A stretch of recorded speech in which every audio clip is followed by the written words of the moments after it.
Hey world, are you ready for the November wrap up? Because I know I am. Even though I haven't read a single book this month.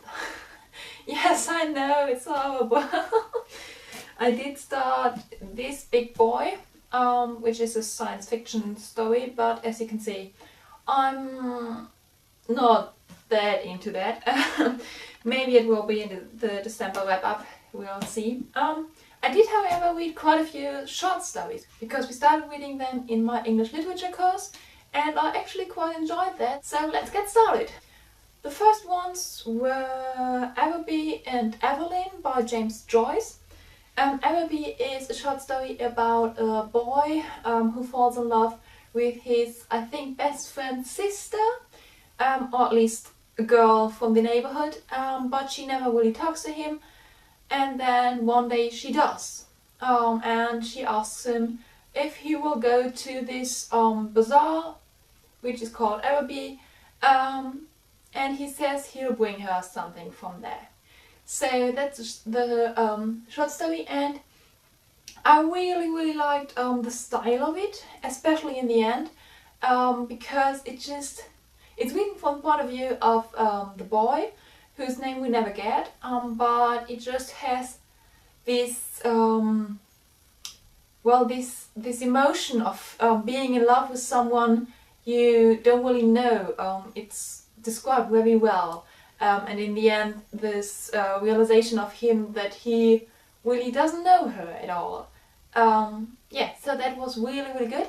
And Evelyn is about Evelyn, who is a girl, I think in her maybe 20s, I guess, I don't know really. But anyways, she's living in quite a bad situation. So her mother died and she lives with, so she lives with her father and her brother.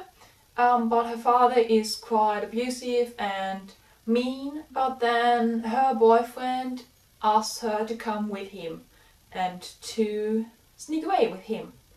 And to be honest, I didn't really like the beginning of this short story because it's very passive, which suits the situation and fits the situation.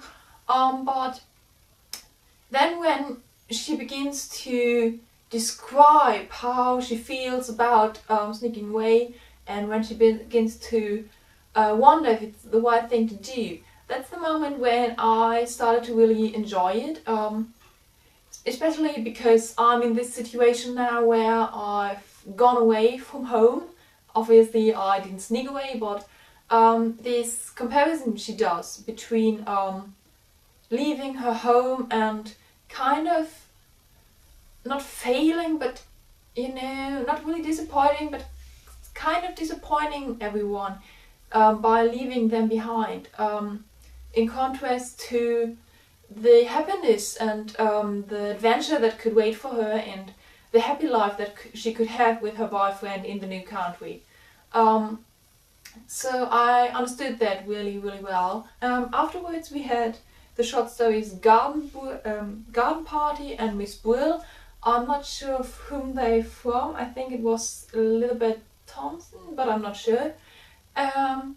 Anyways, Garden Party is about this girl called Laura from the higher class, not completely like upper class. She's not like super rich and famous, but she is quite rich, and she's organizing this garden party, and like she's quite naive and quite silly, one could say, but then there is the moment when someone tells her that a man from the lower class just died, and she wants to stop the garden party, but no one really cares. And it was interesting. It was really interesting to see this development from in the beginning, where she was just like happy and yay and garden party and everything, to when she tried to be responsible and when she talked to the people who were helping her with the garden party, to then her realizing that maybe she should stop the garden party because it would be the right thing to do if they just died someone. So yeah, it was really interesting from this development. But other than that, I have to say I didn't really like the story that much. I think it just wasn't that interestingly written. Miss Brill, on the other hand, it's about an elderly woman who goes out to the streets and just sits down and watches everyone, and she describes all these people. And she describes this kind of as like a theater where all these people are doing a show and she's watching, but she also is a part of it because she's coming there every Saturday, I think, to watch all these people, and they're expecting her to be there. And so she kind of is a part of this show. And I really liked that. I really liked that idea, and I really liked how she described everyone and how she described this relationship between her and these strangers. The first one was from this compilation of 3 short stories. This is the German cover. I think the English cover is white and it's called Let It Snow. The short stories are from John Green, Maureen Johnson and Lauren Miracle. I read the one from Maureen Johnson, which is called The Jubilee Express, and it's about this girl, Jubilee, whose parents get into a lot of trouble the day before Christmas, and she has to go on a train and is supposed to be with her grandparents over Christmas because her parents don't want her to be alone at home. And yeah, she has to go to her grandparents till everything gets sorted. But of course, because it's snowing so much and everything, the train gets stuck. And when she tries to, just help herself out of this situation, she meets this guy who lives in the city where the train got stuck. And he tells her she can come with him and spend Christmas with his family.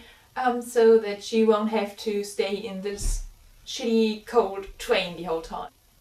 And it was a really sweet story, it was really nice, it was full of cliches and full of like just romantic stuff and just, yeah, it was basically just a really nice romantic story. I mean, you could predict what was going to happen, but I guess that's okay. It was a really nice story. It's a really nice just December wintry Christmas story, so it's okay. I wasn't that impressed, but it's nice to just read. I think I also read it in like 2 evenings or something because it's easily read. And then I've got I've got this book from Elise Munro. Which is an author I really like. I enjoy her style so much. And these are also short stories. They're called Dear Life, and they are short stories supposed to be around like life-changing moments in the life of people. I so far only read the first 2, which are called, just a second, To Reach Japan, which is about an unfaithful woman and her daughter going on a trip away from her husband. I didn't really like that one that much from like the story, from the plot, because just it's so hard to read about something you don't like. Yeah. So to be honest, I really hated this woman throughout the story, and it got worse and worse and worse. But as I said, the style of writing is just absolutely great. The emotion is really well described, and just, yeah, it's a great style of writing. The second one is Amundsen, which is about a young woman who's starting to work as a teacher in a hospital for children who have tuberculosis. Is that how you say it? Tuberculosis? that sickness. Anyways, she's working as a teacher there, and this is just about how she meets the people there. Again, it's really great written. It's really well written, and I also really enjoy this story because she comes there and she's so full of ideas and full of like hope, and she's amazed by this neighborhood and the people working there and the children and everything. She just really likes it. And then you see, as the story goes on, how she starts to realize how bad everything really is, and how lonely she is, and how hard her job is. So it's just, yeah, it's really interesting to see this process and this development again. I also now am a part of our university's own cinema, which means that I get to watch new movies at least once a week. And I also get to decide which ones we're watching, so that's cool. Anyways, the ones I've watched this month are firstly BFF, which is Best Friends Forever, and it's this movie about two women who are best friends, and one of them gets a pair therapy from her mother for her birthday. But the guy she's supposed to go with already is out of her life. So these two women decide to go there together as best friends because there's like a fancy hotel and a swimming pool and nice food. So they just decide, why not take that opportunity? But they, of course, also have to do the exercises, the pair therapy exercises. And as they go on and on about it, and as they go deeper into showing their emotion, they realize that maybe they're not that much of friends, but maybe a bit more. And it was so funny. It was so funny.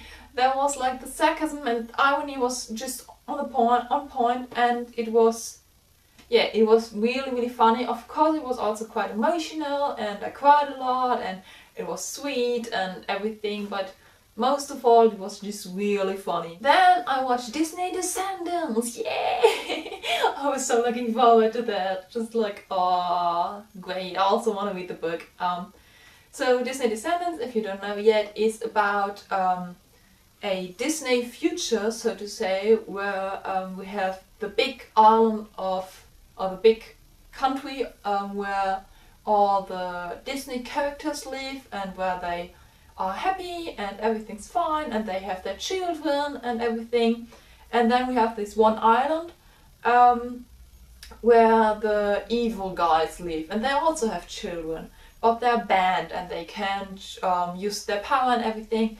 So when the prince becomes king, he decides to give the children of the evil a chance to live with the good ones, because the children aren't evil. The children didn't do anything. Yeah, it's really cute. It's so Disney. It's just, I mean, like in the new Disney sense, because yeah, of course there was singing, and I really liked the songs. They were so catchy, and to be honest, I heard quite a few bad things about it, and yes, it wasn't like the best movie ever made by Disney, obviously, but I think that it had quite a original storyline, because in a lot of Disney movies we have the same storyline going on. We have just like, we have the poor little girl and the rich, beautiful prince, and then they live happily ever after.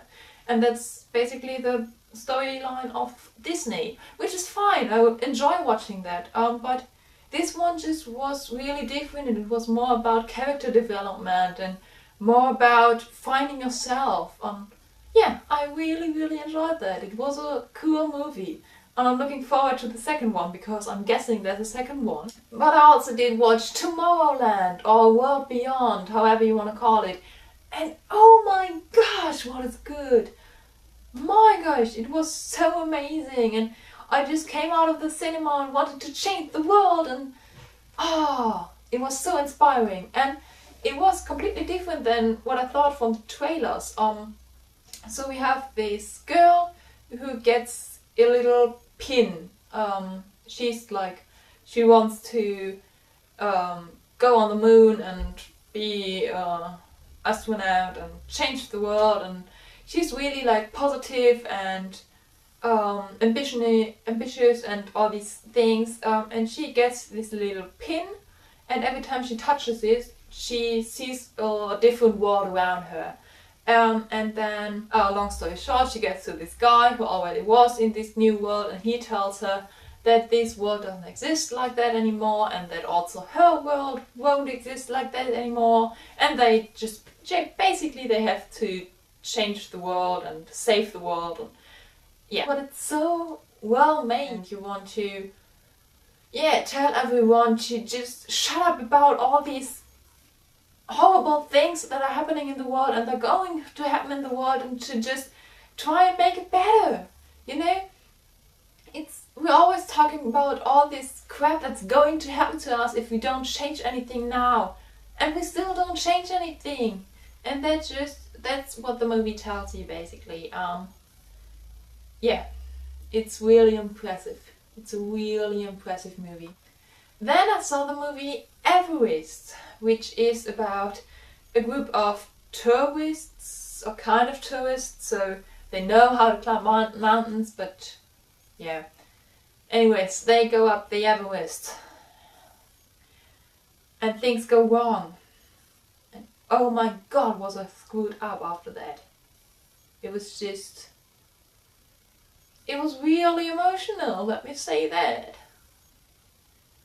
Oh, and I watched it with my mom, because she was here for a week, and we had quite a few discussions about how bad humanity is afterwards. So yeah, it was like the pictures and the story, it was all really, really good, and it was really impressive, and the acting was on point. But it was just... Also, talking about emotions, yesterday I finally watched the movie Inside Out, and yes, I finally watched it. What I don't understand about this movie is why it's called a children's movie. I mean, yes, it's animated. Yes, it's about a child. But no child will ever understand all these things they're talking about. Like, I mean, and I also wouldn't want my child to see that, like, imaginary friends will die.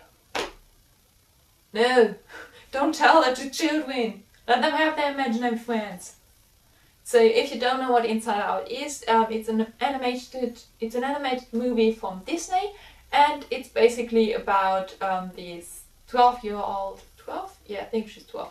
12-year-old girl who moves to a different city with her parents, and then we get the view inside her head, inside her brain, with these little people that are her emotion, and this little city in her brain that is her memory and all that stuff. It's really great. Like, I cried a lot, I laughed a lot. Yeah, I really liked it.